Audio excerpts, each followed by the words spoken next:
I remember the first time I saw a picture of a blue whale, which was in a National Geographic magazine. A drawing of the whale and then a tiny human standing beside it. This thing was bigger than any dinosaur. And as an 8-year-old, I couldn't imagine that there was anything that big. I'd followed them since childhood with the absolute design to go and film them myself at some point. And that was 40 years later.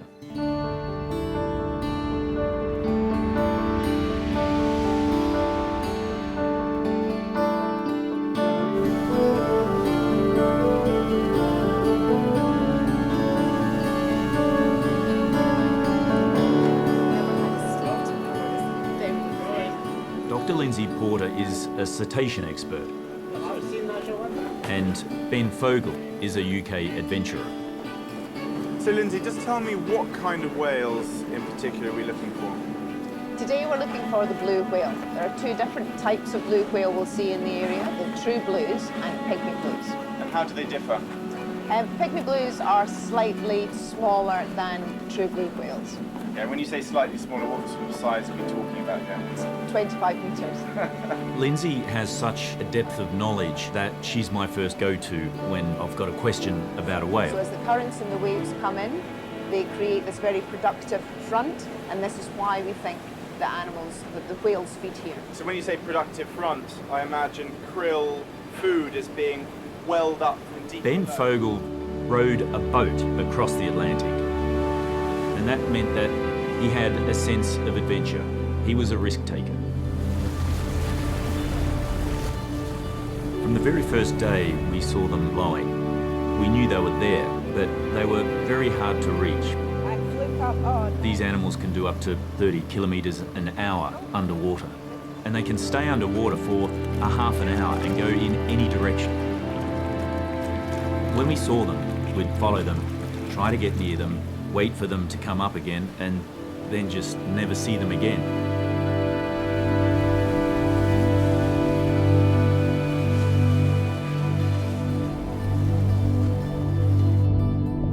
Tell me what I should be listening out for. For whales, you need to listen for a low frequency monotone. And for dolphins, oh, can you hear it right there? The whistles. high-pitched whistles. The high-pitched whistling, that's dolphins. That's the dolphins? That's the group of dolphins we just passed, yeah. How far away do you think they are now? They'll still be within a kilometre. That's a long way for it to It is a go. long way, yeah. It's a big ocean, they've got to talk to each other over distance. That's incredible. We travelled up and down, 50 miles off the coast for 2 weeks trying to get close to these animals. We ran out of time. We started heading back to port. Oh, look. At 2 o'clock, and another flow 4, and it looks like he's going to fluke up and dive. So he'll probably be down for another 10 minutes or so.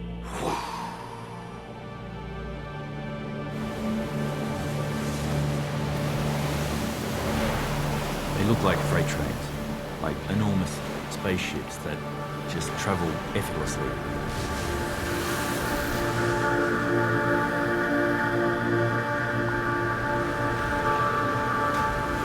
Every piece of them looked like something I'd seen on a re-engineered on an aircraft or on a supercar. When they fluke, they arch like that. Their tail comes up vertically and drops straight in the water, and you can barely hear a sound.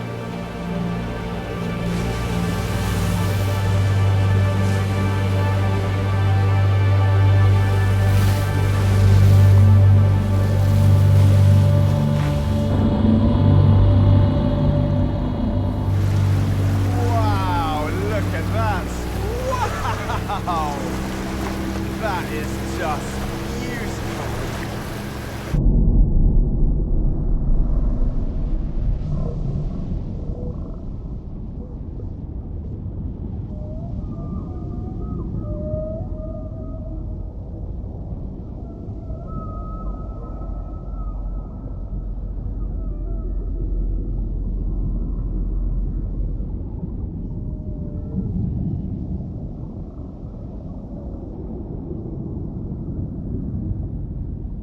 It's the first time that we believe that anyone has ever filmed a juvenile pygmy blue whale underwater.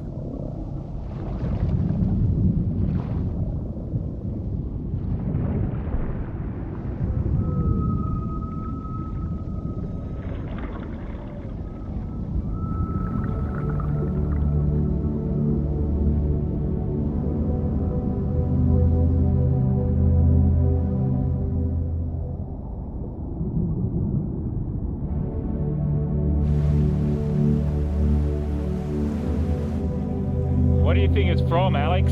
Is it from a ship? We were in the Indian Ocean off the coast of Sri Lanka, where there hasn't been any commercial fishing because of the civil war. The beaches have been closed for up to 30 years. We thought this was a relatively pristine environment.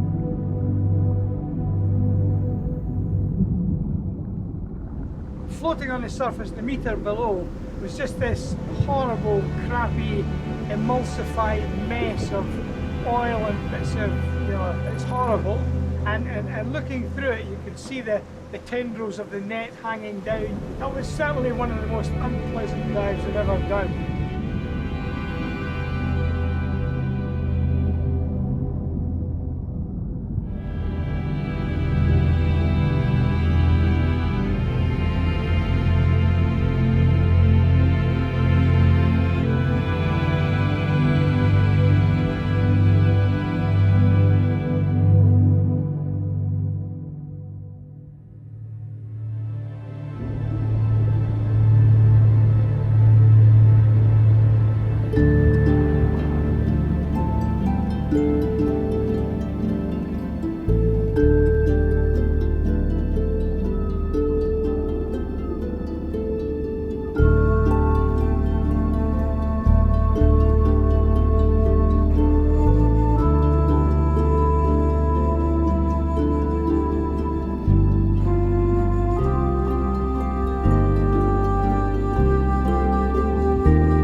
childhood in the sea.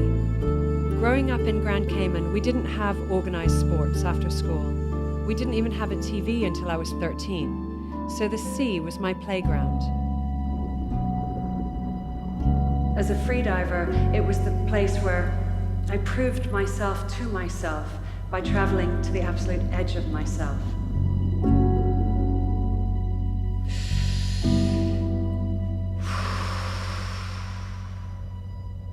I need to put as much oxygen in my blood as possible so that I can hold my breath for the 3.5 to 4 minutes that the dive is going to take me.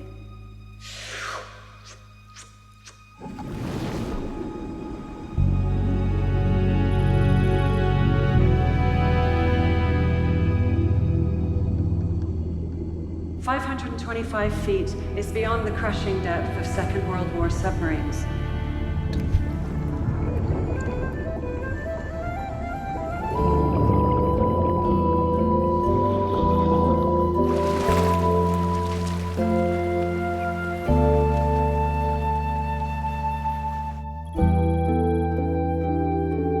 In pushing so hard, I learned about limits. I got a fiery redhead and she redefines my limits every day. Finally, for me, it feels like there's a point to this bizarre gift I have of, quote, looking pretty and holding my breath. I have the opportunity to pay the sea back, but I'm learning on my feet. I didn't know that in the last 10 years, we've made more plastic than we did in the century before that. Half of those plastic products are considered disposable. But think about it. How can a disposable product be made of a material that's indestructible? Where does it go?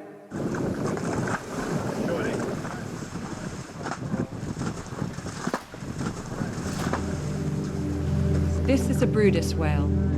It's dying, taking its final breaths. It was found to have 6 square meters of plastic sheeting inside it. It couldn't eat and it died of malnourishment.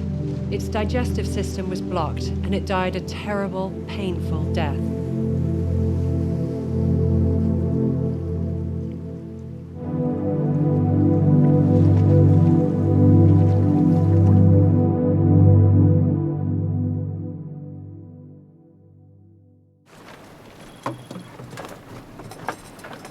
Yeah, it's got a hole in it.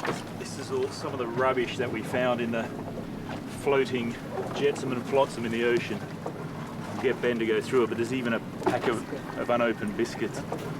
You can see it's been there for some time with the mollusks that are growing off it. There's crabs. There's a crab in there. Look. So quite extraordinary. Another one here.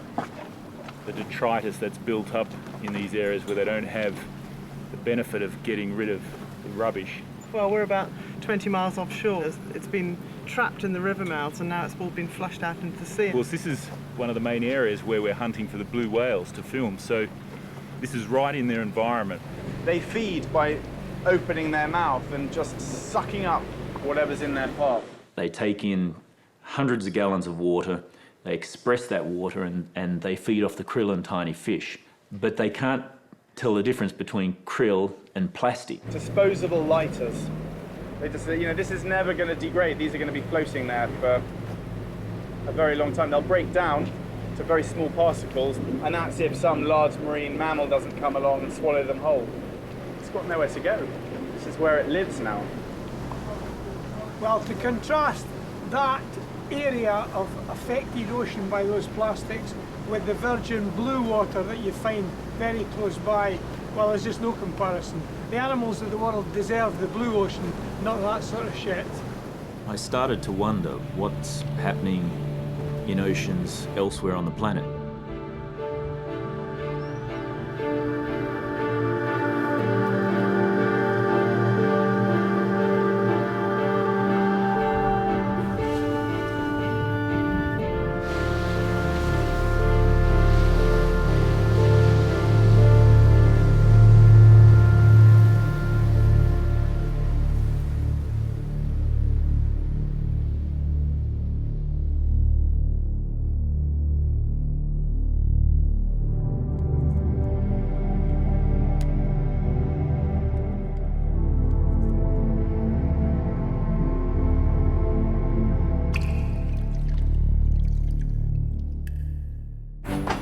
$63 billion gallons of oil are used every year just to supply the US with plastic water bottles. The US alone throws away 38 billion bottles every year. That's 2 million tons of plastic going into US landfills. And that's only from water bottles. In this year alone, every single person on the planet will use and dispose about 300 pounds or 136 kilos of single-use plastic.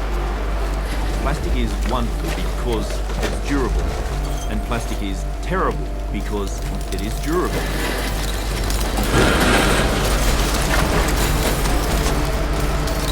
Almost every piece of plastic ever made is still on the planet in some form or another. Plastic production globally this year is expected to be more than 300 million tons. Half of which we'll use just once and then throw away. By 2050, when the population explodes to almost 10 billion people, it's expected that plastic production will triple. The problem with that is that today only a fraction of the plastic that we produce is recycled. The rest ends up in our environment, and it's coating our land and our oceans like a disease.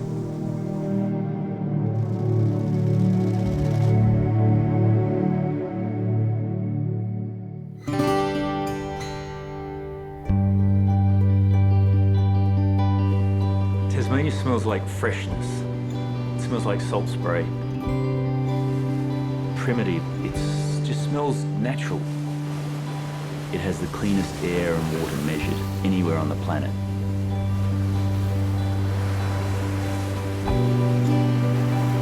The ocean to me it's my church, it's my temple, it's my synagogue, it's my mosque, it's where I feel the most spiritual. It's where I go to work, where I go for my enjoyment, and where I go to think. And it's also the environment that challenges me more than any other environment that I know.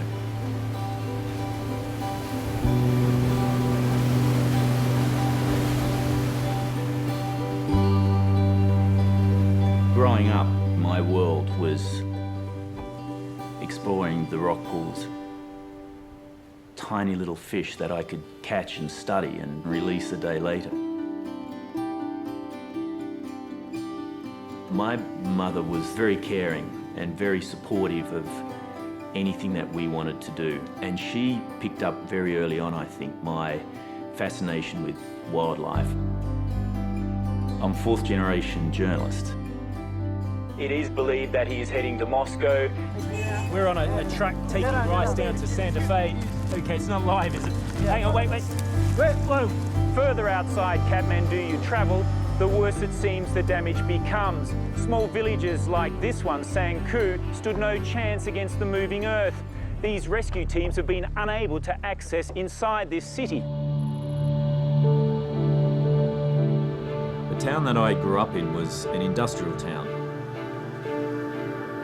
I remember coming out after training from the Surf Lifesaving Club, where I was a member with just stinging red eyes. So when I worked for the newspaper, I wanted to investigate what was causing that. We started doing testing on the water in Emu Bay, and what we found was that there were these heavy amounts of organochlorines, and these contain dioxins, which are cancer-causing agents. I put this to the government of Tasmania, and they admitted for the first time that these dioxins existed and that they were dangerous. Within 10 years, all of those industries had closed, and today the fish are back in the water. The water is blue again, and it's a very beautiful city.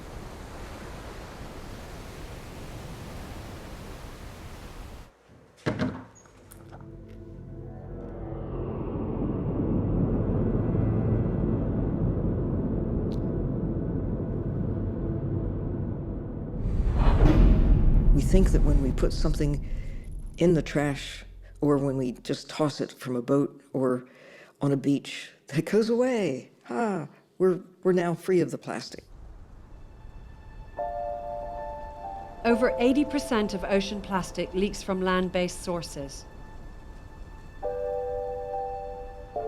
Even if you don't live near the ocean, chances are your plastic garbage has found its way to the sea.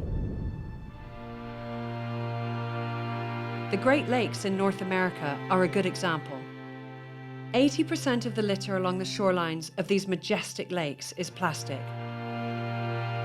What trash doesn't remain on the shoreline or sink into the lake sediment flows through the canals and river systems, through the St. Lawrence Seaway, and into the Atlantic Ocean. These Great Lakes are just one example.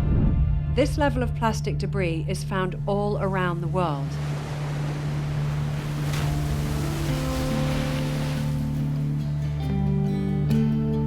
Thousands of years of agriculture and industry have made the Med one of the most polluted bodies of water on the planet. About 8 million tons of plastic is dumped into the world's oceans every year. More than 50% of marine debris, including plastic, sinks to the bottom of the ocean. Ahoy! Hello, Mike. Hey, Popov. We're going more. Good to see you. I met up with filmmaker Mike Degree, a marine biologist and also an experienced submersible pilot.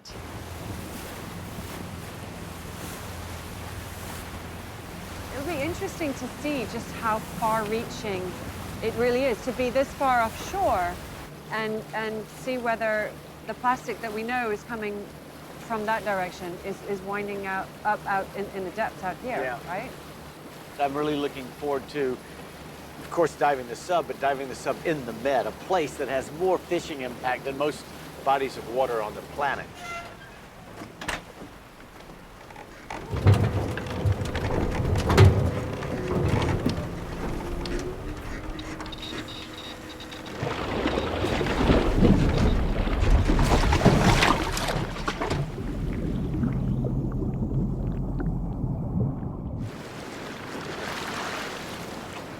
Remora pour surface, il faudra évoluer sur plus profond et on va continuer à essayer de voir si on peut trouver des plastiques en descendant un peu.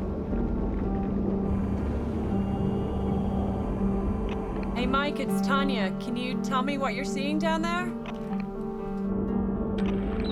You turn the light on and you're descending through these particles.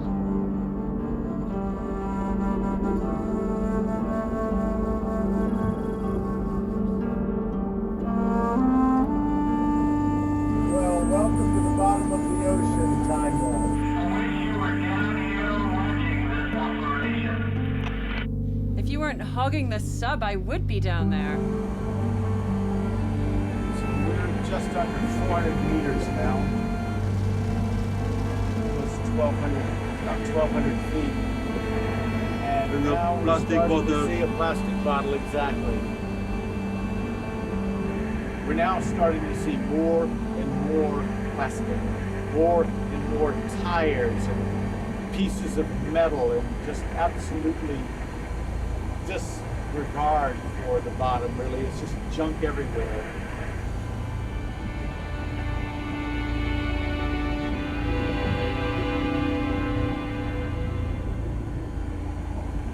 Fishing line is a really dangerous thing to see in a submarine. You can get entangled in it and stuck to the bottom. Not a good thing. Tanya, this is Remora.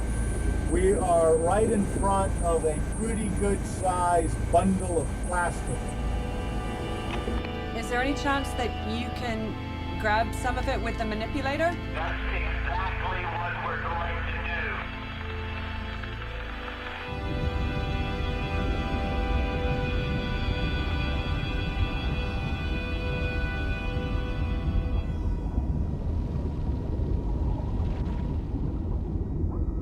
It looks like a lift bag. Someone see a lift bag? It's a what? C'est les parachutes de... C'est les parachutes, c'est des systèmes d'écoute pour sous-marins ou tout comme ça. We saw unexploded bombs, old parachutes, and plenty of plastic rubbish. Our scientists commissioned a small, remotely operated vehicle to travel over 1.5 miles down to the deep trenches.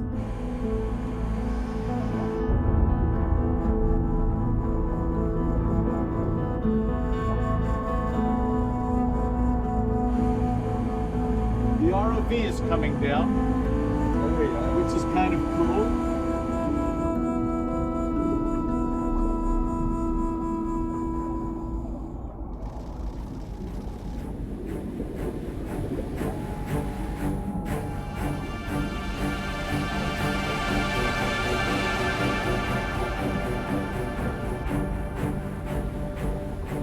Here, where the daylight never reaches, the eddies and currents have collected scores of plastic bottles.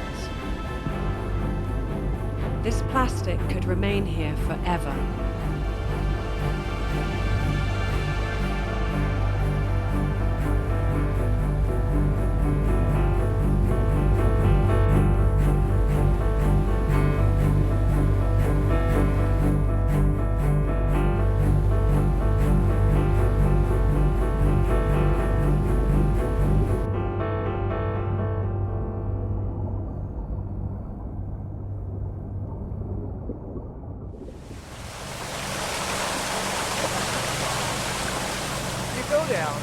Down, 350, 375 meters, hit bottom, start moving around and immediately start seeing trash.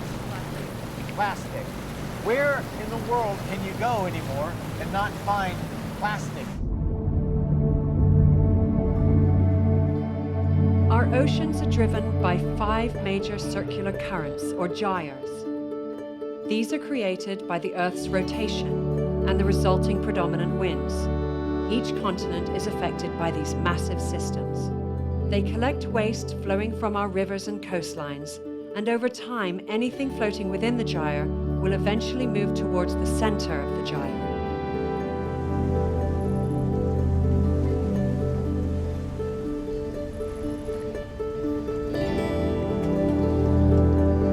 Our producer Joe Ruxton was familiar with the story about a huge floating island of garbage, twice the size of Texas, in the North Pacific. Joe joined Dr. Andrea Neal and her team on an expedition to this great Pacific garbage patch. So we're deploying the Manatrol, and we're going to look for fine particulates and debris. This mesh here is 333 microns, which is in the size range of zooplankton. The Manta trawl captures material on the surface. It will take anything the size of a pinhead or larger. Looking out over the vast expanse of clear, sparkling water, there is no plastic in sight.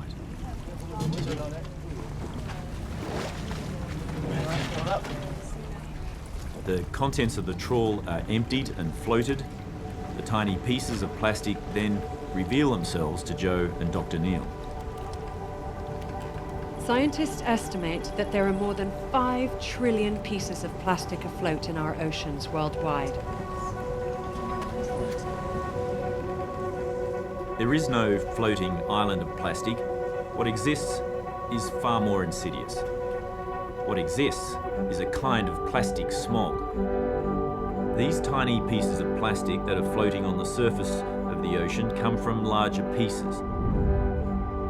Over time, the sun's ultraviolet light, ocean wave action, and salt break it up into smaller pieces called microplastics. Microplastics have rough, pitted surfaces. Waterborne chemicals from industry and agriculture stick to microplastics, making them toxic poison pills.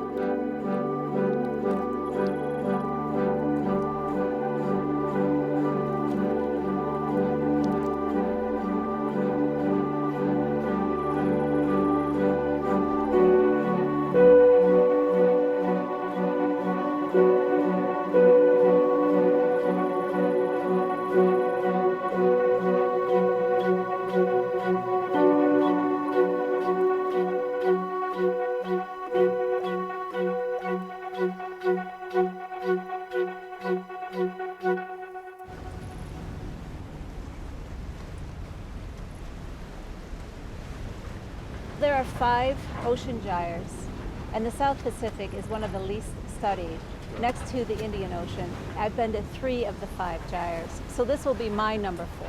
So let's go fishing for plastic. All right, let's do it. My first study was done in the North Atlantic in 2009. We took a series of 7 samples, and by weight, we then estimated that the North Atlantic had 3,440 metric tons of just microplastics. We're not even including the larger plastics. It seems really heavy. Maybe we caught a coconut.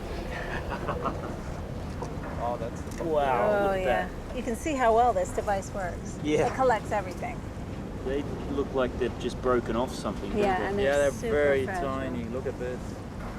Michael, I think we found our first noodle. Yeah, Okay. exactly what that is. Pre-production pellets. Those things float all around the world, don't they? That's right. What does it look like to you? It looks like a little egg.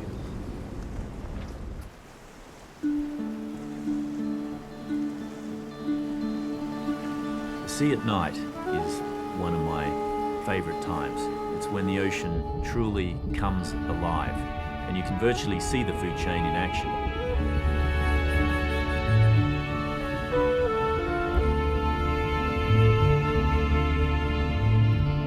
Zooplankton feed on phytoplankton, small fish feed on zooplankton, squid feed on small fish, and so it goes on, up and up the food chain.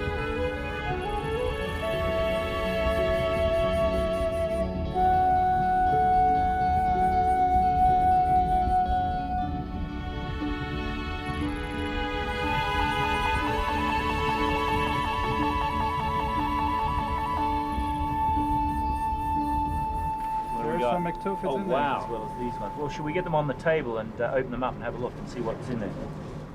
We'll start with this guy. That's something harder here. Oh yeah, what's that?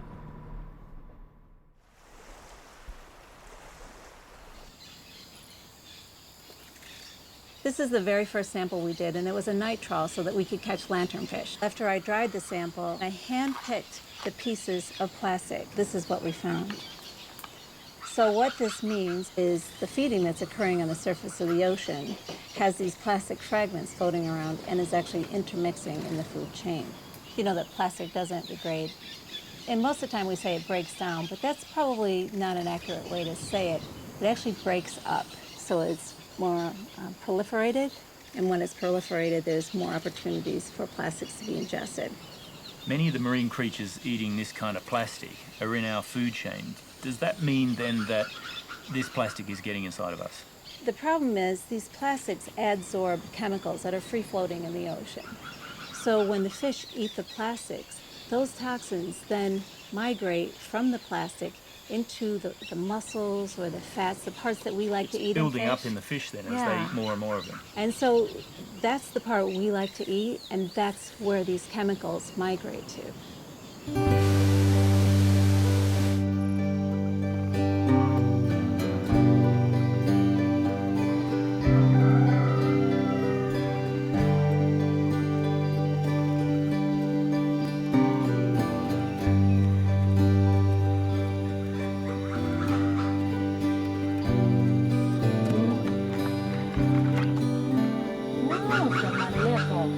Big crab. Nice. The prawn, eh?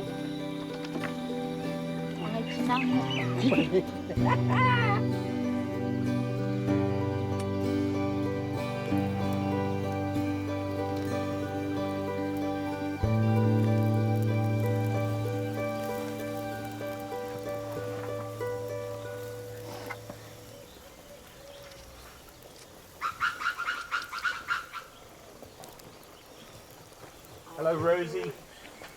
Hi. How are you? I'm Bula. Hi, Bulas. Salota. Dinner. What are we cooking? We're having taro leaves with fish in coconut milk. That's a very traditional Fijian Yes, it village is. dinner. Yes, it is. It smells really good, except for the smoke. Yeah. Just Really making my eyes water in here. Did you light your fire using plastics for this fire? Always, yes. And you do that every time you cook food? 3 times a day.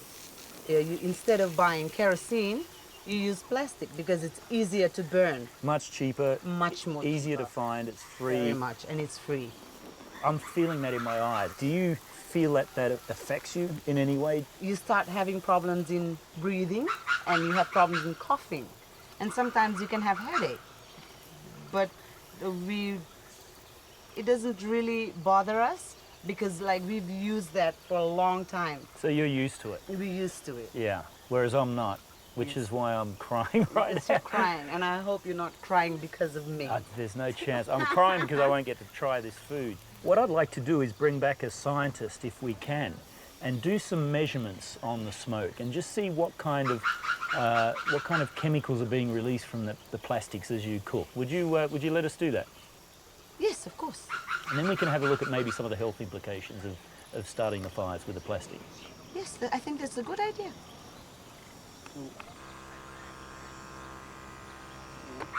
People misuse plastic for a lot of things, but for cooking, I mean, for me, it's kind of very unusual circumstances. And we want to have a baseline study to show what kind of chemicals they're actually breathing in. Because the lung is an interface between that air, what we're breathing in, plus the smoke, and our blood system, and then so we get it in our systems. What did we find today then with the experiment that you did with this device? I'll show you. These filters are white when you put them in. That's brown, almost black. Yeah. This is a mini lung. This could be what they're absorbing into their lungs. Pretty much. This can't be good for your health, can it? What we know specifically from this PAHs and a combination of those is that there are cancer causing. That's one thing. But there are also maybe phthalates in there which are evaporating from plastics which have a large percentage of this phthalates in there to give the plastic the properties. If you breathe them in, they have hormone-changing properties, so-called endocrine disrupting properties, and a lot of other health effects as well. Professor Sue Jobling is the editor of the recent World Health Organization report on endocrine disruptors. Endocrine disruption is disruption of the normal functioning of the body's hormonal system. They fool the body into thinking that they are hormones, and then they either block or mimic the action or production of hormones. And in doing so, they interfere with very many bodily processes: growth, metabolism, reproduction, and critically early development. The majority of ocean plastic comes from just 6 countries.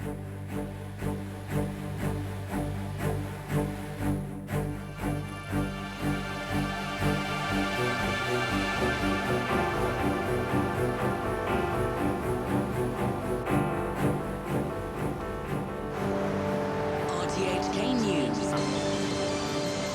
Billions of plastic pellets have spilled into Hong Kong's southern waters after several containers fell off a ship when Typhoon Vicente battered Hong Kong. 6 containers full of nurdles, all of them broke up in the storm and disgorged most of their plastic bags into the sea. The vast majority broke open and the contents spilled out.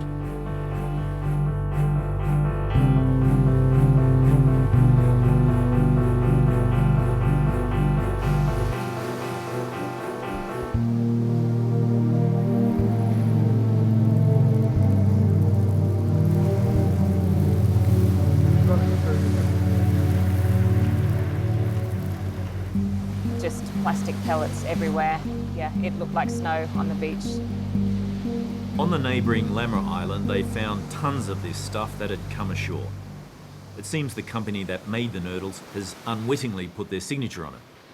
Sinopec, a giant Chinese oil company that makes nurdles for distribution worldwide.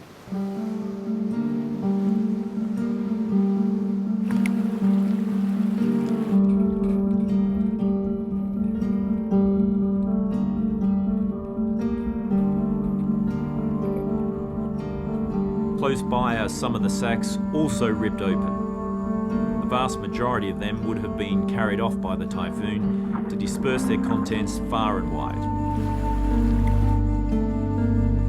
4 of the 6 are here. So we got the one on the top here. It's the one we found at Beaufort Island. It's totally destroyed. It's a 40-foot container.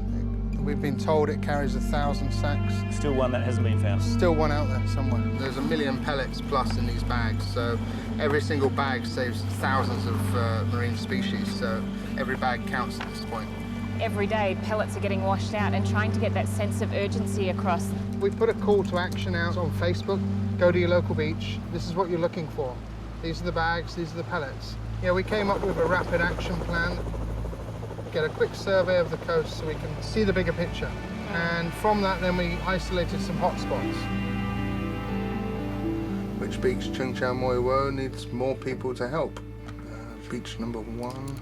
I set up the Facebook page, Plastic Disaster Hong Kong, and it went from 80 to 1,000 likes in a few hours. And it became pretty much the one place where all the information was being posted by everybody. And even the government were checking it. Sinopec were checking it. Sinopec sent down people from their head office. They had general managers on the beaches. They have been very responsible. They have been down. We had an emergency meeting about it.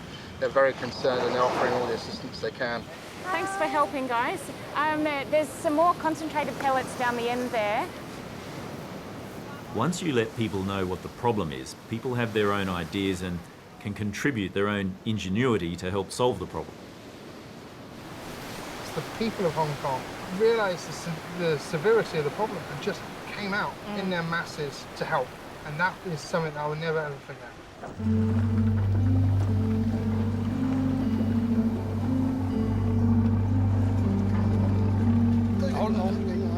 Ying Hung. So this is what they found in the fish farm. The pellets like this floating in the sea, and then they found the bags. We bought 3 fish, we cut them open, and each fish had 5, 6, 7 pellets in it.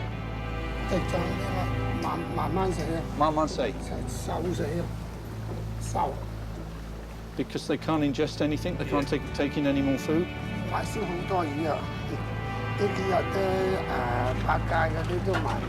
Even the supermarkets won't buy. So it's completely destroyed the local market. In a recent study published in Scientific Reports, UC Davis researchers examined 76 fish slated for human consumption in Indonesia and 64 in California. They found that in both groups, roughly 1/4 had anthropogenic debris in their guts. The researchers found plastic in the Indonesian population and plastic and textile fibers in the American one. When sampling blue mussels at 6 locations along the coastlines of France, Belgium, and the Netherlands, microplastics were present in every single organism examined. When you eat shellfish, you're often eating the entire animal, so you're more likely to eat plastic.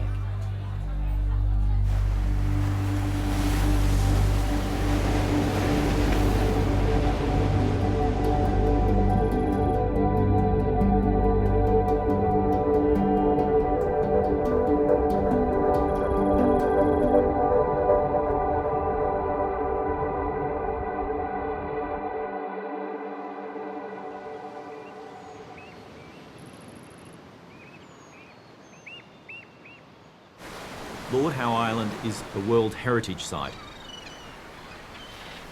and home to migratory seabirds like the shearwater. Seabirds are incredibly helpful because they act like an army of scientists. They travel thousands of miles across the ocean. They pick up plastic off the surface of the ocean.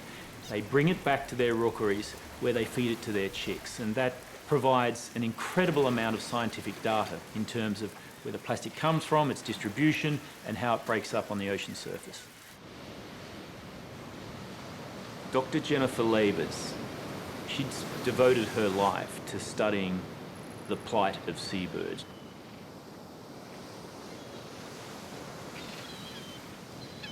Shearwaters are incredible birds. They migrate thousands of miles, stopping only here to breed.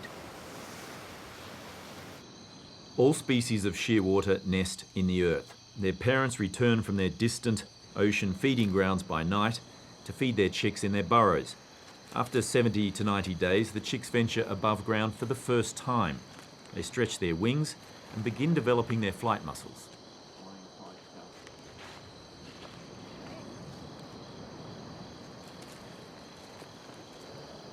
We're going to put some ambient temperature salt water just like he would normally be fed by his parents. And Ian's just going to hold the mouth open here, and I'm going to put the tube down into the stomach if we can get him to cooperate for a moment. Have you ever received serious injury from one of these? Indeed, have I ever. More than I can possibly count. Depending on how full his stomach is, we could be here for a little while. Nope, still nothing. Still nothing. There we go.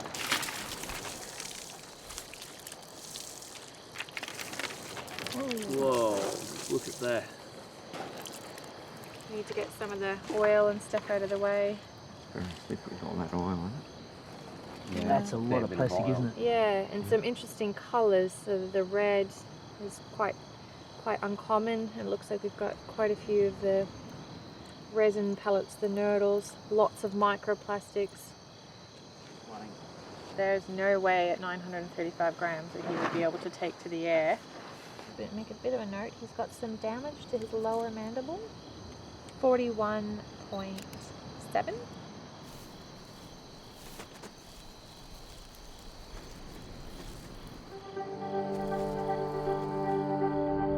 Garbage thrown away in the United States can make its way to Antarctica. Plastic in our coastal waters is pulled into the centre of massive wind-driven, churning circular gyres.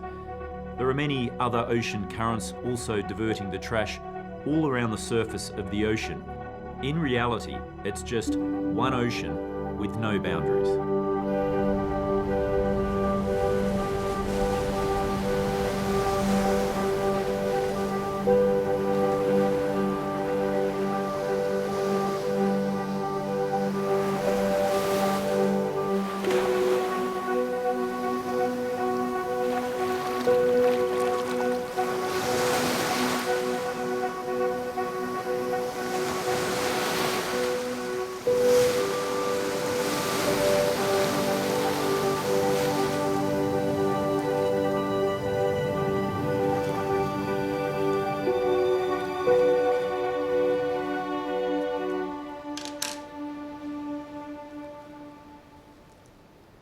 Yeah, the stomach is very, very full, and if we look here, there's some very dark pieces, some very light white pieces, and if you see, you know, as I push on this, it's absolutely rigid, completely full of plastic all the way up.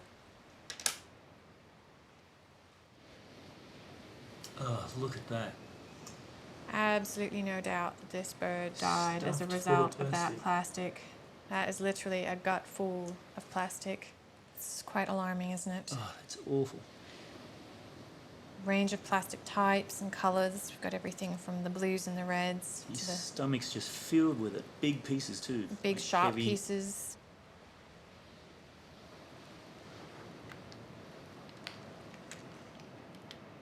Oh wow, look at the size of that big black piece. That is an enormous piece of plastic.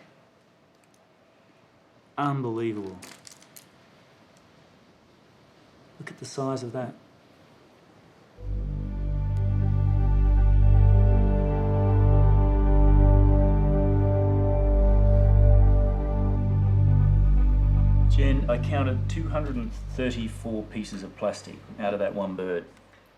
Is that a record? Not even close, unfortunately. So for this species, the record is 276 pieces of plastic inside of one 90-day-old chick. And that plastic, when we weighed it out, accounted for 15% of that bird's body mass. So that's a pretty scary statistic. If we translate that into human terms, it gets even worse. That would be equivalent to you and I having somewhere around 6 or 8 kilos of plastic inside of your stomach. It's equivalent to about 12 pizzas worth of food inside of your stomach.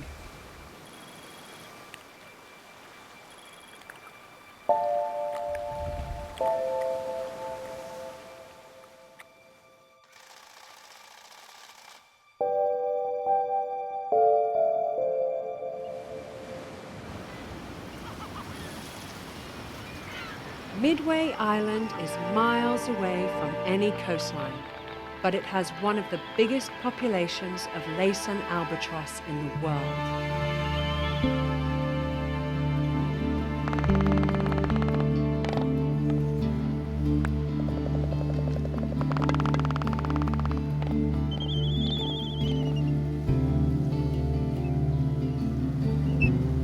Like the shearwater, their parents have traveled thousands of kilometers to find food.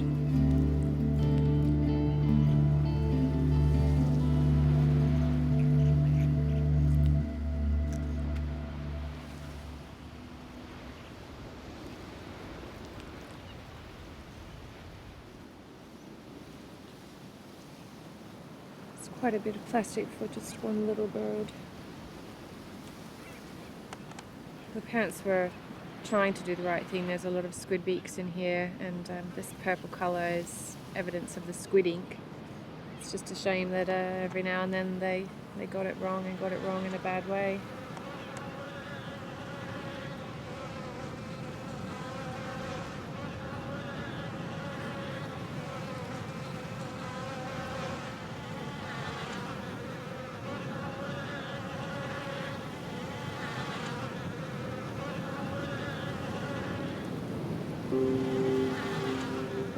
To try and wrap your mind around the condition of this animal and the quality of its life really is quite an overwhelming thing.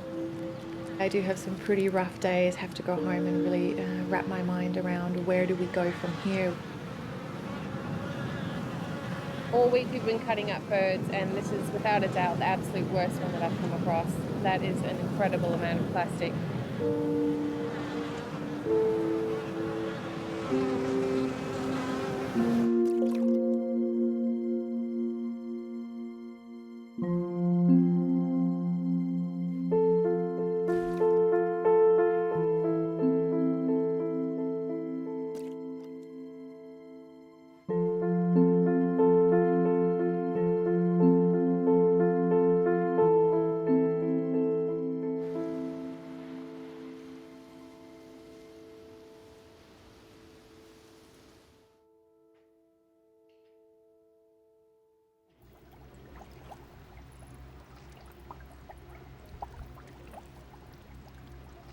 I've come to Asanara, a small island off the northern tip of Sardinia, to meet with Cristina Fossi, a professor of ecotoxicology at the University of Siena. The Turtle Rescue Center here has just received a loggerhead turtle. The animals come from Corsica, right, so from France, and they have identified the animals because they have problem of floating. So it was floating in a very unusual way, and then they have discovered that the causes is the presence of a large amount of plastic in the stomach. These plastics? This plastic, they produce gas and then the animal are not more able to go down, to die. Does he have to perform a surgery to remove this? No, he used very simple stuff. Yeah. One that was used to remove the gas from the intestinal tract. Then he used it's an antibiotic, a normal antibiotic, in order to save the animal to infection. Right. And then the last point was to use a fat diet. Treat the gas, get everything moving, and get it out. Yes. So commonly, plastic bag that floating on the surface can be misunderstood as a jellyfish. and then they can eating days after days. Plastic bag or other pieces of plastic, obviously the consequence at the end can be lethal for the animals.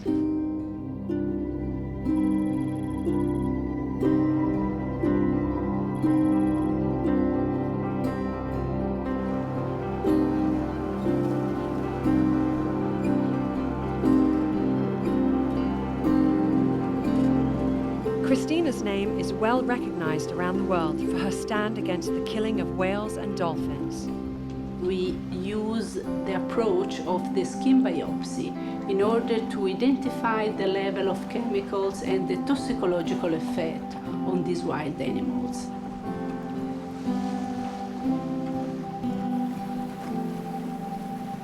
Today we are moving on the Gulf of Asinara, try to see some bottlenose dolphin, then we collect some microplastic samples.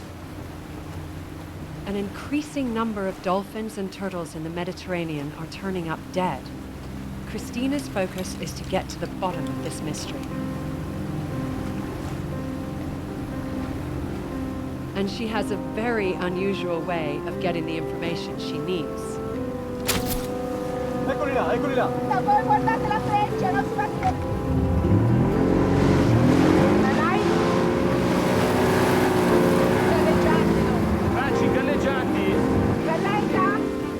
How can you get a tiny piece of blubber from whales and dolphins without hurting them?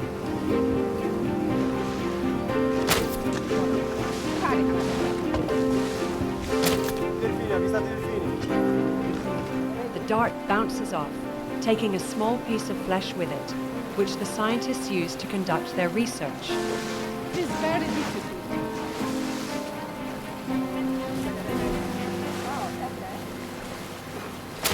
No! What l'ho preso? It's maybe, I don't know, but... So we can start to process the biopsy that was collected with the darts. The species is bottlenose dolphins. It's one of the common species around the coast. And we suppose also one of the most polluted ones. You expect that you're finding derivatives from plastics in the blubber of these animals because they're consuming other animals that are directly consuming the plastics. Exactly. And so if the plastics are in the food chain for the dolphin, they're also in our food chain. Exactly.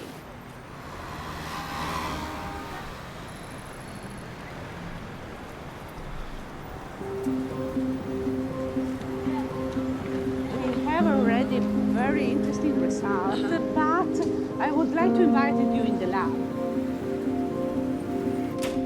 When animals eat plastic, they're also consuming the toxins attached to the plastic. Toxins pass into the bloodstream. There, they bioaccumulate in the fatty tissue and around the vital organs. When animals use the stored fat, the toxins circulate around the body, interfering with reproduction, metabolism, growth, kidney, and liver function.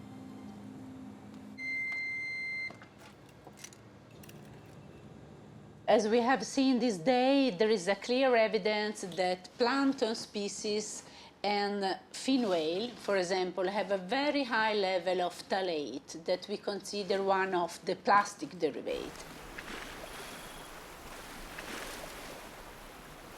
But that data can represent a real warning signal of exposure to the Mediterranean environment, including human, in a real toxicological risk.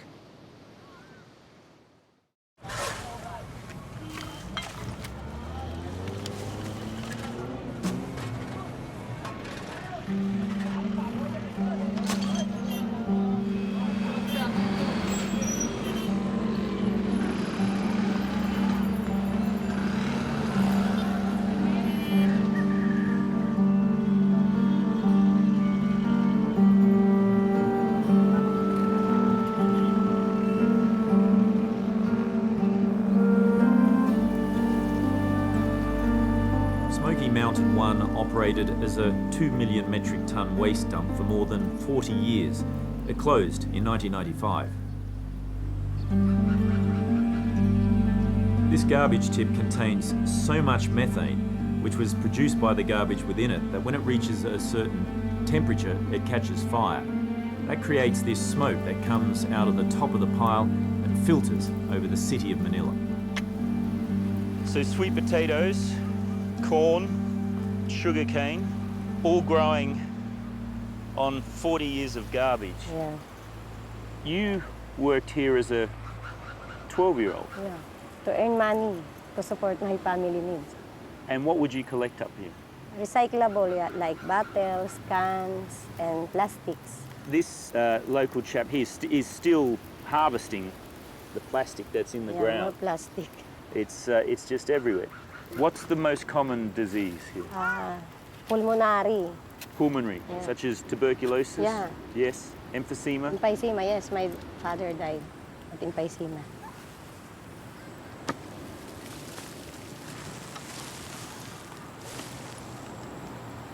No one knows how much plastic has accumulated in the sea in the last 50 years, but one thing is sure, the pace has picked up. The world of plastics is present everywhere. Yet this presence is but a premonition of a future world. Our children will see a bit of that world, and our grandchildren will not see the end of it.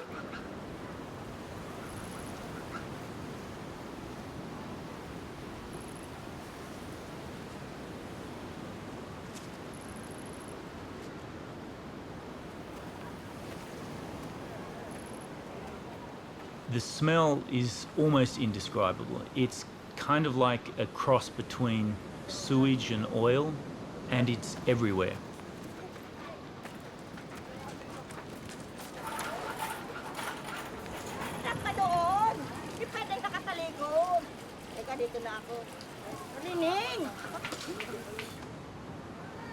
The ground to within 2 inches above it is covered in flies.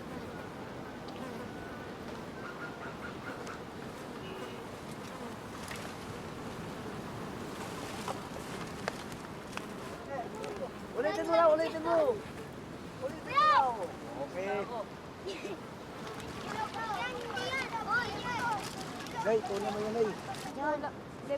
I could see a child flying a kite. You could see the kite was made from a plastic bag, and he'd fashioned this himself and used straws as the mainframe for the kite. If you got behind him and looked towards the sky, he could have been any child anywhere in the world.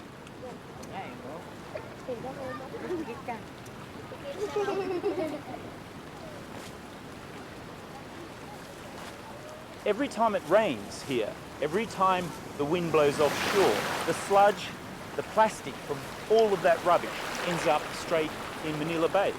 And I guess into the stomachs of whatever marine animals are still able to survive in the bay. A lot of plastic here. I guess a lot of this is brought in by the river. Yeah, it came from the Pasig River, and also it's being washed up by the ocean during typhoons. And most of the people living here also throw their garbage in this area because there are no garbage collectors coming in the area to collect the garbage. How much waste, plastic waste, is put into the waterways here? Do you have any idea?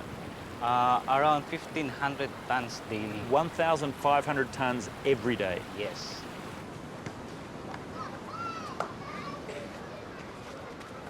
One more. Ready?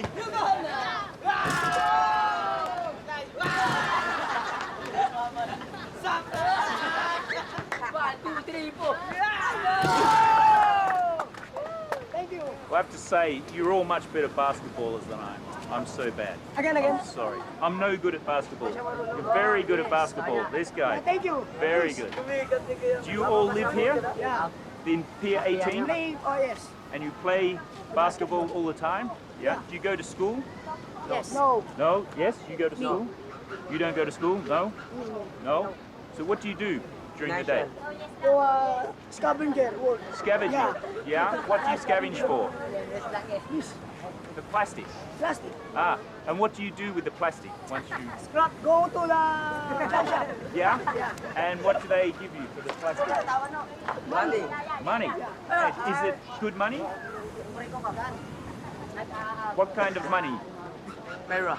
150. Yeah? Is that 1 day. for 1 day? Yeah. And what do you do with the money? And give my mother. Your mother? Yeah. Yes? And what does she do with the money? Buy the rice. The rice? Right, so you can grow up, be healthy, play good basketball. Show me, give me a shot.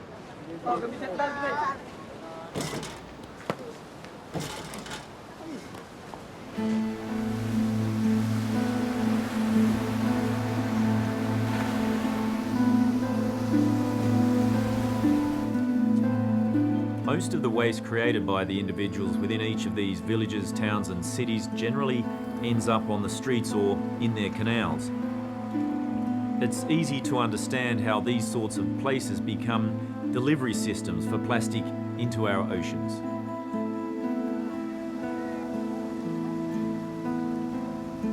I understand that this was 10 feet deep in plastic. Literally 10 feet of plastic that was pulled out of this canal. First we dredged, but when we realized that we're digging down to China, we stopped.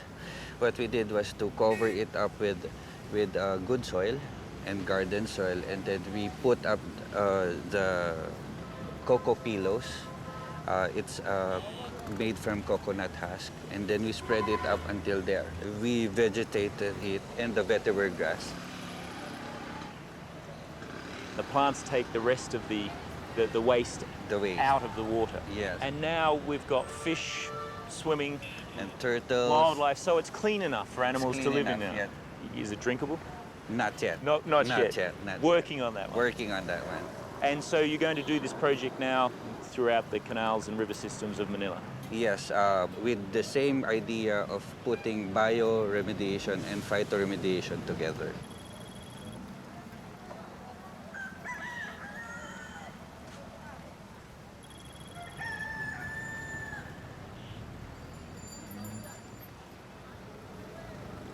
Do you think that will solve the plastic pollution problem here? The one that will solve the plastic solution is the behavior of the people around the Estero. So maybe we'll start with that first, and then we'll solve everything else afterwards.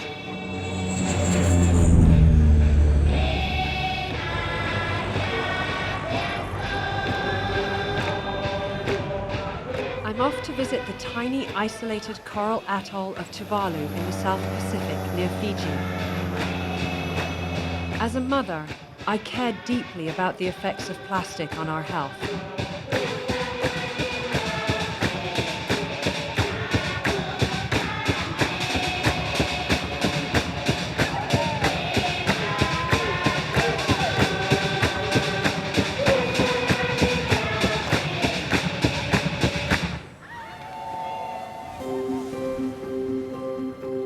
Tuvalu gained its independence in 1978. It began importing foreign goods and food, and with that came plastic. I realized just how tiny this nation was when I flew in over the atoll. Tuvalu is a microcosm of the entire planet, and they have nowhere to put the plastic. During World War II, in order to build an airstrip for the Allies in the Pacific Theater, large quantities of coral were dug up and carted off to be crushed and mixed for the tarmac. Gaping holes left behind are called borrow pits. They were never filled back in and are now used for refuse.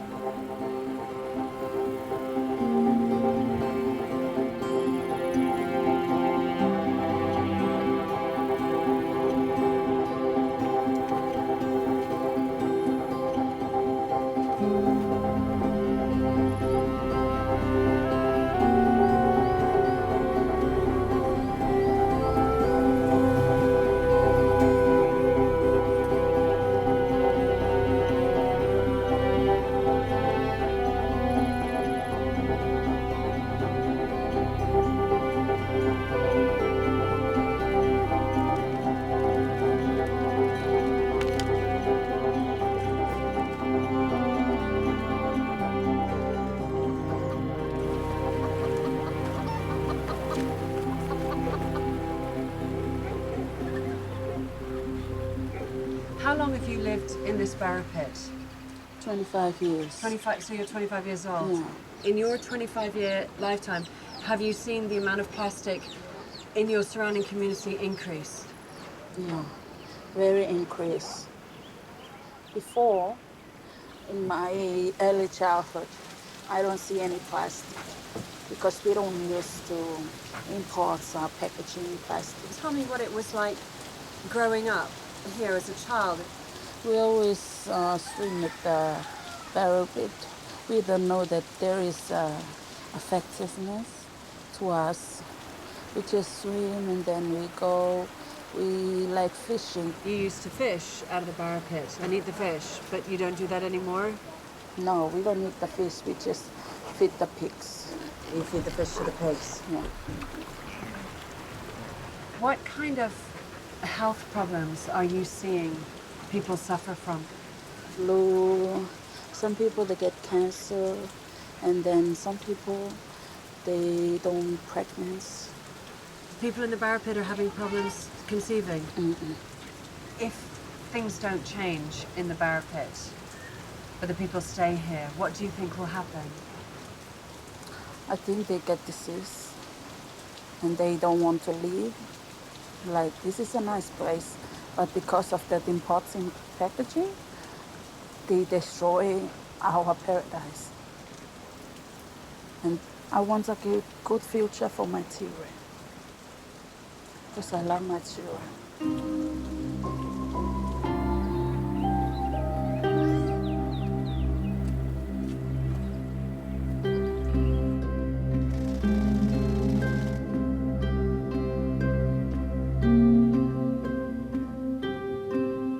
How does a US Navy aircraft carrier handle its waste? With about 4,500 sailors on board, just shy of half the population of Tuvalu, the amount of waste generated every day is enormous. The US Navy is looking for a way to deal with shipboard waste without having to go into port. The belly of the latest aircraft carrier will be fitted with a gleaming maze of steel pipes to devour the ship's waste. Pyrogenesis of Montreal was contracted by the US Navy to develop a green technology capable of processing the waste generated by these sailors. At the heart of this technology is a plasma torch that changes the molecular structure of whatever is put into it, transforming it back to its core elements. Better still, it has no detrimental effect on the environment, it runs off its own energy, and is affordable. If they could shrink the plant into the size of something that you can put into a shipping container, take to small islands like Tuvalu, set it up so that you can put in all of the rubbish that's existing on the island, have it turn into inert or non-toxic substances, that's going to go a long way to help solving the problems that exist on islands in the Pacific.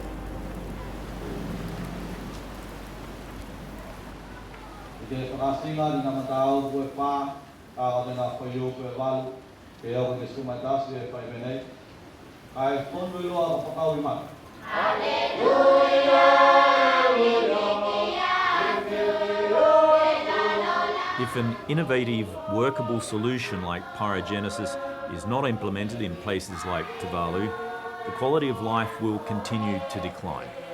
The island will eventually be choked by its own plastic waste. Combined with the rising sea level caused by climate change, Tuvalu's habitability is under serious threat.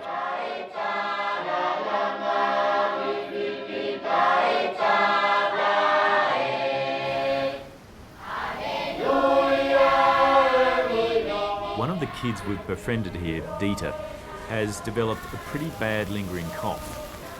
We think his problems might be linked to a hobby he shares with his friends, making jewellery out of melted plastic.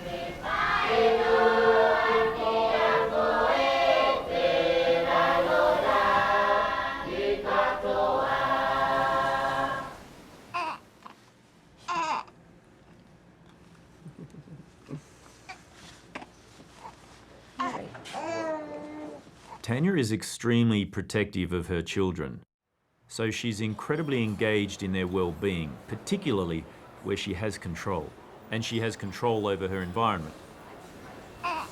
This is Charlie, huh? Surprised he wasn't born with a face mask. Yeah, right. And a nose clip? And a nose clip. It wasn't easy for me to conceive. I'm an older mum. I worked really hard for this. All the time trying to conceive, being really clean in my body. Went through my entire pregnancy without taking so much as a Tylenol. Throw the line in there, Tills? This is actually catfish corner. My kids make me really passionate about the subject. Annoyingly passionate. You know, ask my husband. He'll roll his eyes. He goes from this guy who's washing Ziploc bags, and I just think, oh, I'm winning. My husband is washing Ziploc bags. I see them drying in the sink, and I'm like, yes. But then he'll forget, and I see, you know, plastic wrap over a food, and I'm like, no. No, you've had a very healthy lifestyle. You haven't been able to control every aspect of it. So the likelihood is he may have plastic in his system. It's terrifying. It's awful, and you know, it's made me question sometimes, gosh, is even having children the right thing to do? I'm still very, very motivated to obviously do the right thing by myself and my family, but also to try to incite change where I can as an environmentalist, as an activist. I'm optimistic because it beats the alternative.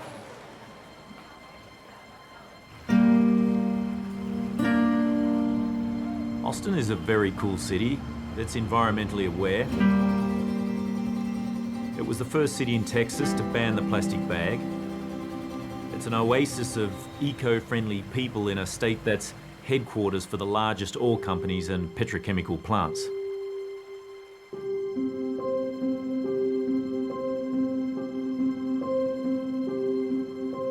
Plastipure is where we formulate and test plastics for their physical characteristics. On the Sodachem side, where we are here, we test plastics and other substances as well as individual chemicals to see if they have estrogenic activity. A lot of plastics, perhaps the great majority, probably, release chemicals that have estrogenic activity. Estrogenic activity, or EA, happens when a chemical like BPA or phthalate leaches from plastic and enters the body, where it mimics the hormone estrogen. 92.6% of Americans aged 6 and older have detectable levels of BPA in their bodies. The levels in children between 6 and 11 years of age are twice as high as those in older Americans.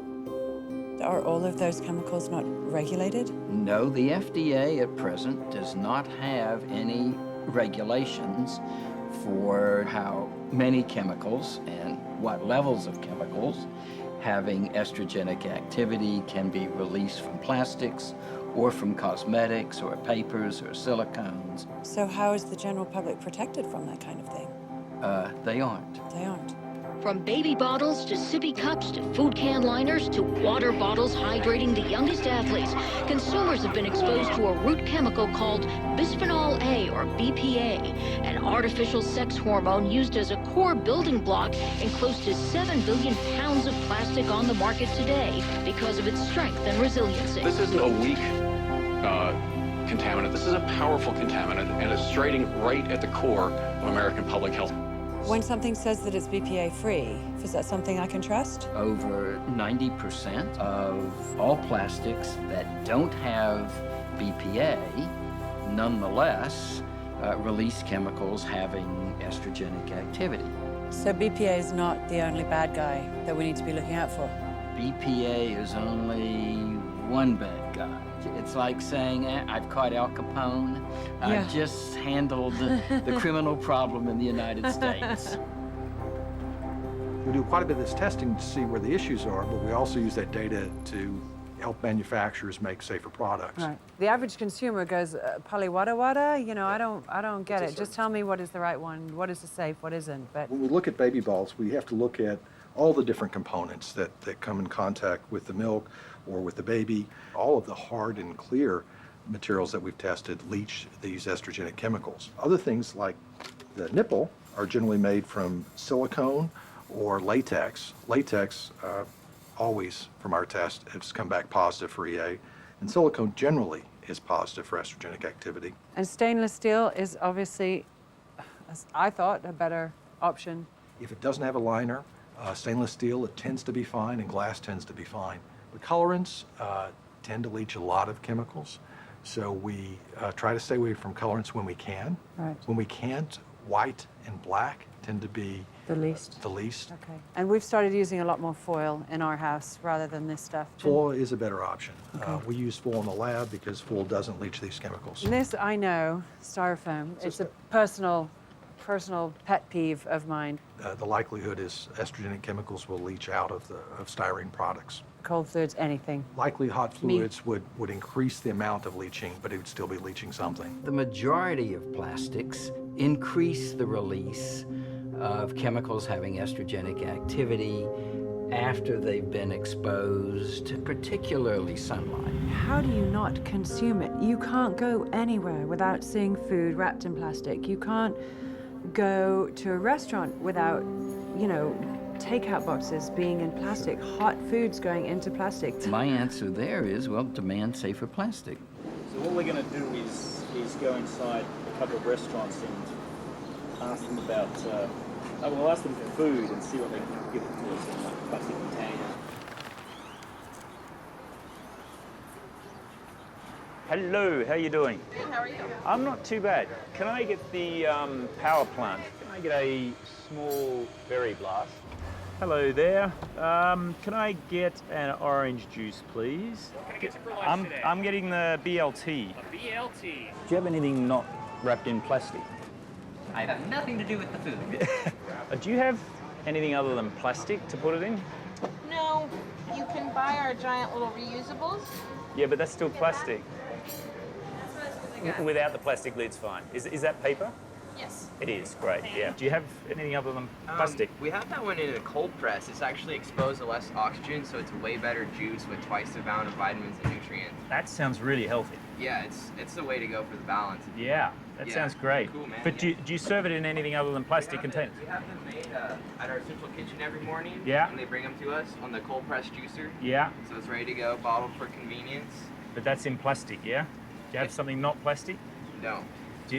And you serve all your drinks in plastic cups as well? Yes, sir.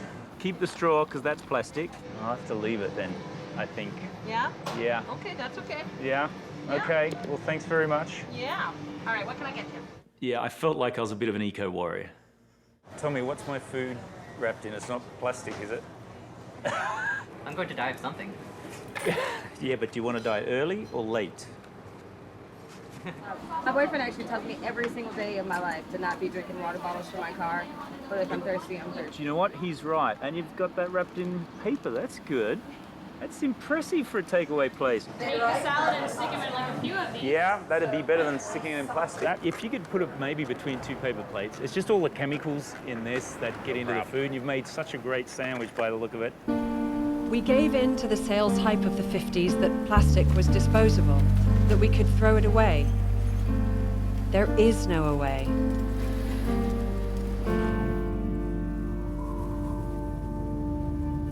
It's so very hard as a parent, as a mum, as a woman, to feel like you can do the best thing, you know, that you can do the right thing anymore. Every day, you know, we're contributing potentially to a dreadful health problem later on down the line.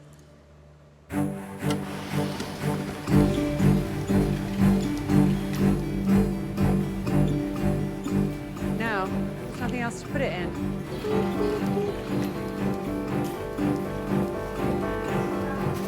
What this white stuff is like the worst of the worst. Like a rubbish bin, the earth is filling up with the stuff. There is nowhere else to put it. That's why, as much as possible, we choose foods and drinks that don't have plastic around them. It starts with the individual, and it starts with us. What do?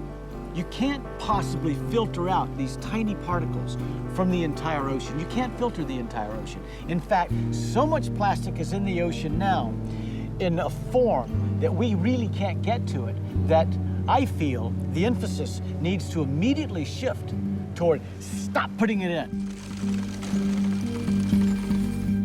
Mike Degree is right, but how do we get to the point where we can stop putting it in? Hi there. Speak to the man. That's me. I noticed when I came in here and ordered my sandwich and my drink, they both came in plastic containers. Our cups are 100% plant-based, so they can be composted. You're one of the first places in Austin that I've come to that has an alternative. Is that right? Best alternative option I've got That's for perfect. you today. I appreciate it. At least you've got an alternative. Exactly. Thank you very much. Exactly. Appreciate Have a it. great weekend. You too. Find me some gala apples that are not in plastic. Demand that your supermarket deliver your food products in paper or just as they come. They don't need to be wrapped in plastic. And if they are, take the plastic off and leave it with them. And say, you dispose of it and dispose of it properly.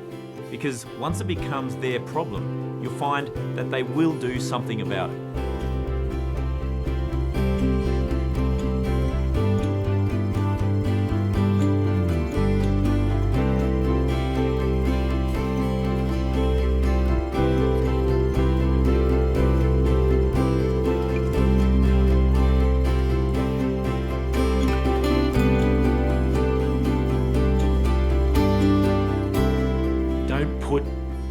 Plastic rubbish in a dumpster where you know it's going to landfill.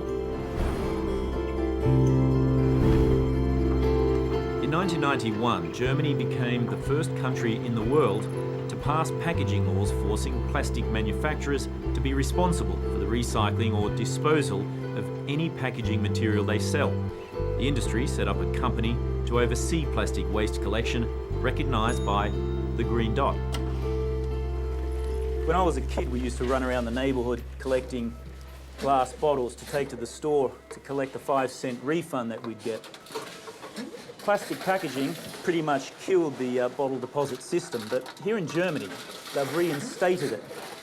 You can take your plastic bottles to almost any supermarket and put them in this machine.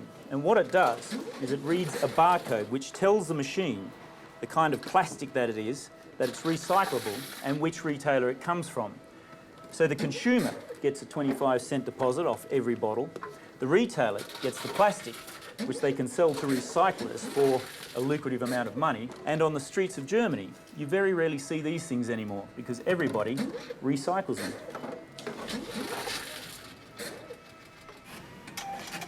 The Germans demonstrated that there is profit to be made. Today, recycling is a lucrative industry.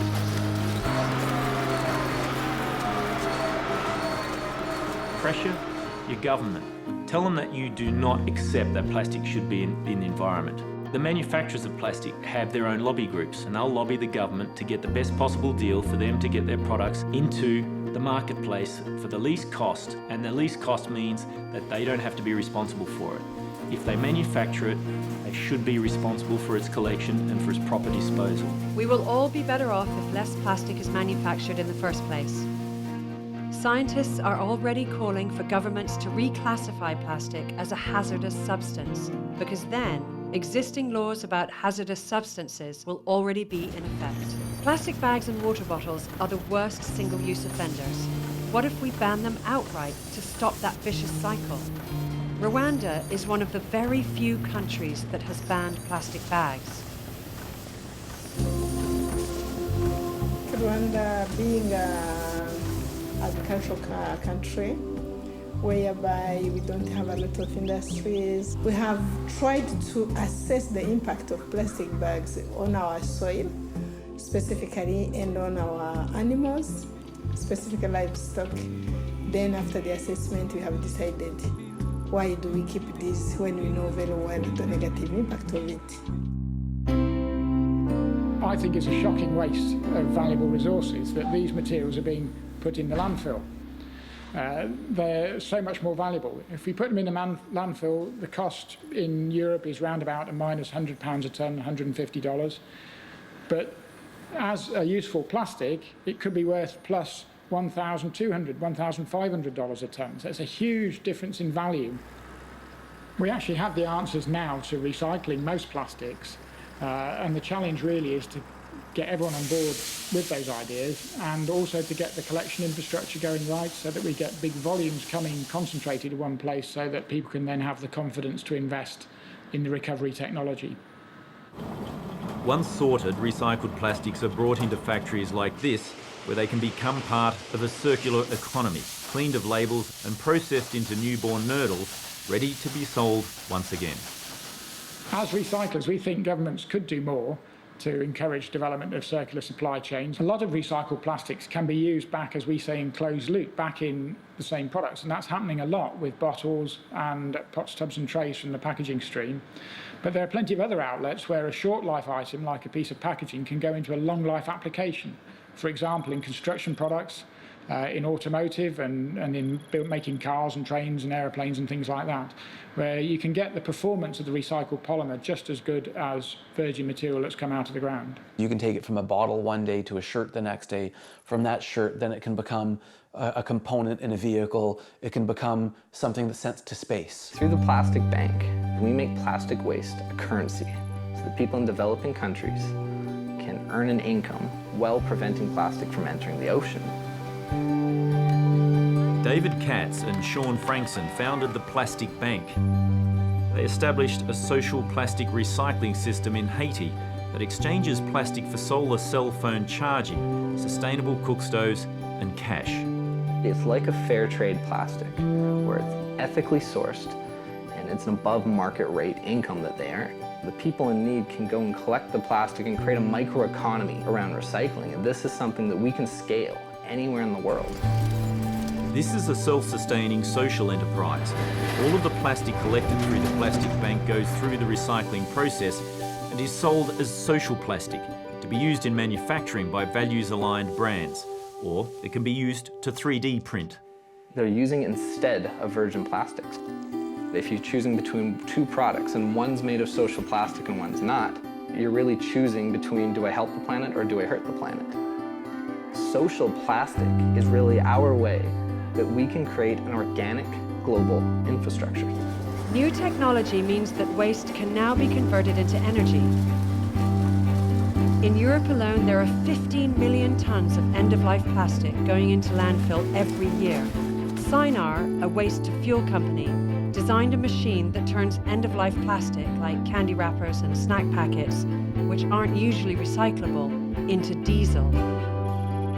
Using a heating process called pyrolysis, it turns an environmental problem into a valuable commodity. Each machine can process about 20 tons of plastic daily, making about 18,000 litres of diesel, or the equivalent of 113 barrels of oil a day.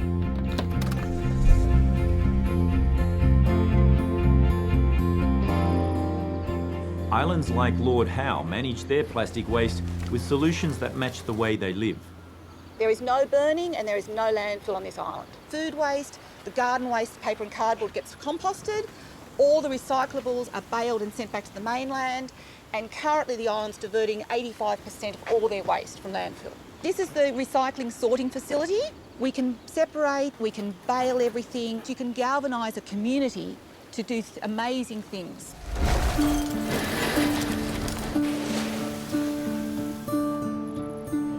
The whales are diving into a sea of plastic bottles, and the bottles were collected from the Bristol 10K race.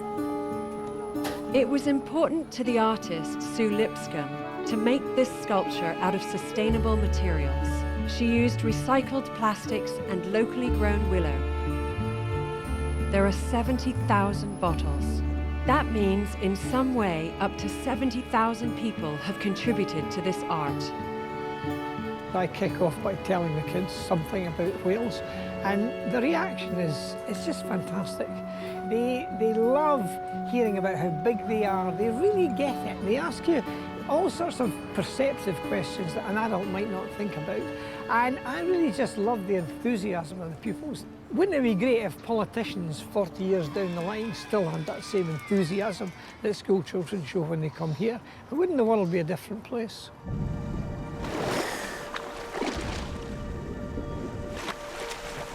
We've treated the ocean as a place to throw things, dispose of things that we did not want close to where we thought we lived.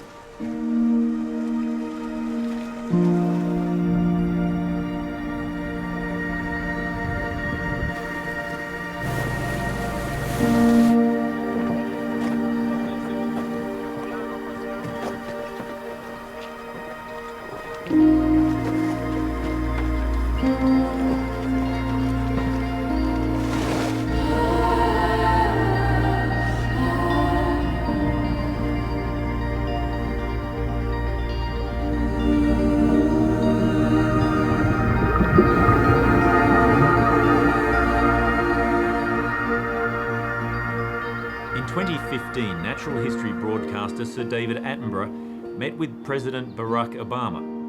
Obama, who spent his boyhood in the natural splendour of Hawaii, grew up watching Attenborough's films. What we're seeing is global trends that depend on the entire world working together. Yes. My daughters, I find, Malia and Sasha, they're much more environmentally aware this generation than I think some previous generations. They think it's self-apparent that we've got a problem and that we should be doing something about it. I absolutely agree. And the young people, they care. They know that this is the world that they're going to grow up in and they're going to spend the rest of their lives in. Right. But I think it's more idealistic than that. They actually believe that humanity, human species, has no right to destroy and despoil, regardless. Right. They actually feel that very powerfully. They do. The whole of the ecosystems of the world are based on the healthy ocean. And if that part of the planet becomes dysfunctional, goes wrong, then the whole of life on this planet will suffer. The whole planet is where we live. There is no away that you can put things and expect that they're really away. This phrase, not in my backyard.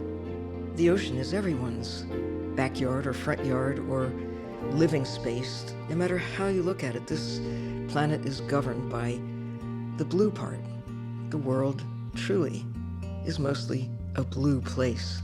I'll be just as worried about Tilly and Charlie when they're in their 70s and 80s and I'm long gone. I still want them to be healthy and certainly not suffering the effects of any decisions that I made.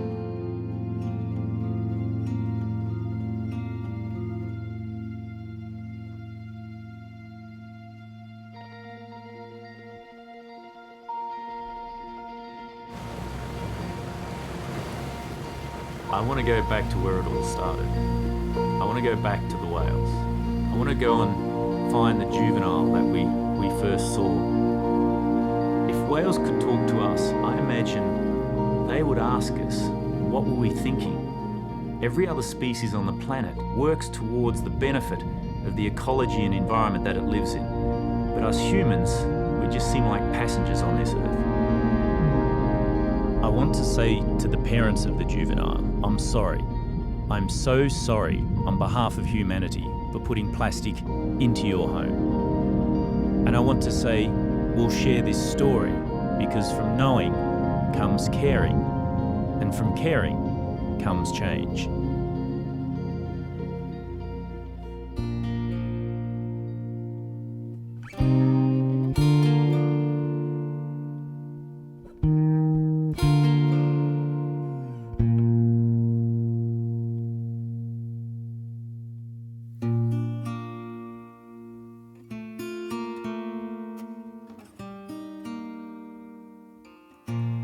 The water is wide, I can cross o'er, and neither have I wings to fly. Build me a boat that can carry two, and both shall roam, my love and I. A new horizon beckons us as we look out across the sea, and we are called to do our best and be the most that we